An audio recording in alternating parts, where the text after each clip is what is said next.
Kung unspoiled at hindi crowded ang hanap na destinasyon sa Visayas, sagot kayo ng isang isla sa Northern Samar na may natatagong ganda at yaman.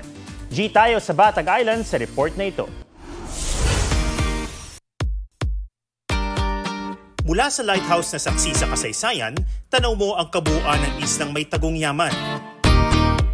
Mula sa mga batong hinulma ng panahon, mapagmamasdan mo ang banayad ng mga alon. Sakay ng bangka na nagsilbing katig ng mamamayan sa kanilang kabuhayan, libutin natin ang ganda ng Batag Island. Tara sa Northern Samar. Sasamahan tayo ni Jemar. Yan yung bahay namin. So, ito yung laking Batag Island at proud na waray nun. Ang talagang ipinagmamalaki nila rito, ang mga kakaibang yamang dagat na mahuhuli sa paligid ng isla. Balat.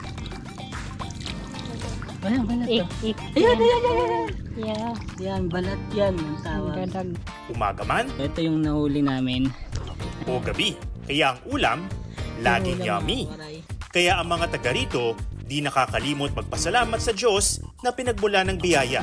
Siyempre, nariyan ang White Sand Beach, na may asul at malino na tubig for one to sawang swimming. At scuba diving, pwede rin gawin. Sa rock formation, may mga maliliit na kuweba. May mistulan ring lumulutang sa tubig na may mga bato. Wala dito sa taas, yung ilalim na napakaganda. Sa dami ng pwedeng ma-explore, ilista na ito sa next travel adventure. Mga kapuso, alamin ang State of the Nation. Mag-subscribe sa GMA Integrated News sa YouTube. Sa ating mga kapuso abroad, samahan niyo kami sa GMA Pinoy TV at sa www.gmanews.tv.